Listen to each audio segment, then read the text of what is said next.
Hello everyone. आज हम concept of abnormality and psychological disorder की बात करेंगे। जो बच्चे पीजीटी या स्टड साइकोलॉजी देना चाहते हैं उनके लिए मोस्ट इम्पोर्टेंट टॉपिक है।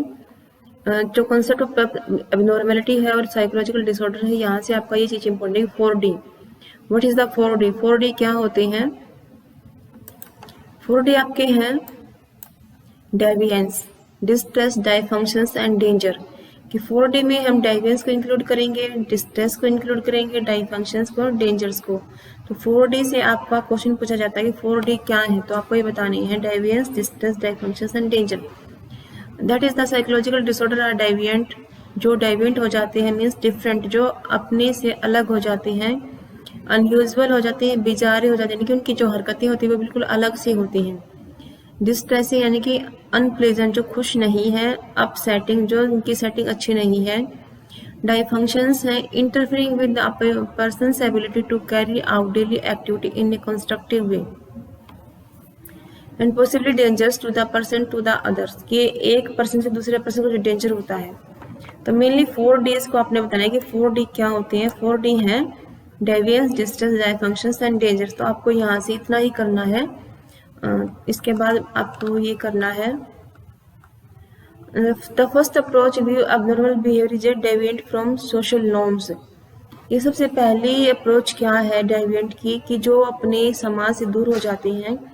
From social norms, many psychologist have studied that abnormal is simply a label that is the given to a behavior which is deviant from social expectation। यानी कि समाज में जब हम रहते हैं, जब हम समाज के नियमों से दूर भाग जाते हैं, सोशल एक्सपेक्टेशन हमारी कम हो जाती है, तो उस बिहेवियर को बोलते हैं डेविएंट फ्रॉम सोशल नॉर्म। देखो, हम सब एक समाज के अंदर रहते हैं, हम समाज के रूल नियम को फॉलो करते हैं, और जब हम समाज के रूल नियम को फॉलो नहीं कर पाते हैं, उन नियमों को तोड़ते हैं, तो हमारा क्या होता है कि हम सामाजिक नियमों से दूर भाग जाते हैं।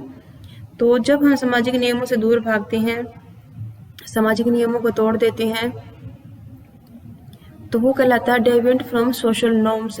कि समाज में रहते हुए भी हम क्या कर रहे हैं, अपने समाज के नियमों को तोड़ रहे हैं।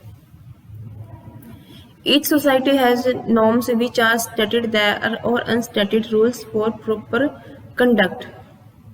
कि हर सोसाइटी में, हर सभ्यता में कुछ न कुछ नॉर्म्स होते हैं, और उस नॉर्म्स को भी हमें फॉलो करना होता है। A society norms grow from its particular culture. जो नॉर्म्स आते हैं, नॉर्म्स कहाँ से आते हैं? जो सोसाइटी का कल्चर है, उस कल्चर से हमें क्या मिलते हैं? नॉर्म्स मिलते हैं। जैसे इंडिया का कल्चर अलग है तो यहाँ के नॉर्म्स अलग हैं, वेस्ट में कल्चर अलग है तो वहाँ के नॉर्म्स अलग हैं। तो मेनली यहाँ से आपका क्वेश्चन होता है कि नॉर्म्स कहाँ से ग्रो होती हैं? From culture. कि सोसाइटी के नॉर्म सोसाइटी के कल्चर से ग्रो होते हैं। कल्चर जैसा होता है उसके नॉर्म्स भी वैसे ही होते हैं। It's history, values, institutions, habits, skills, technology and arts. Culture क्या है? उस कल्चर की हिस्ट्री क्या है, वैल्यूज उसके क्या है, इंस्टीट्यूशंस क्या है, हैबिट्स हैं, स्किल्स हैं, टेक्नोलॉजी क्या है, और उसकी आर्ट्स क्या है। तो ये सब क्या है? कल्चर। तो इन कल्चर को मिलाकर क्या होता है? उस सोसाइटी के अपने नॉर्म्स होते हैं। तो इसी तरीके से सोसाइटी क्या करती है? वैल्यू कंपटीशन सिखाती है, और साथ ही में क्या? असर्टिवनेस में एक्सेप्ट, अग्रेसिवनेस, बिहेवियर।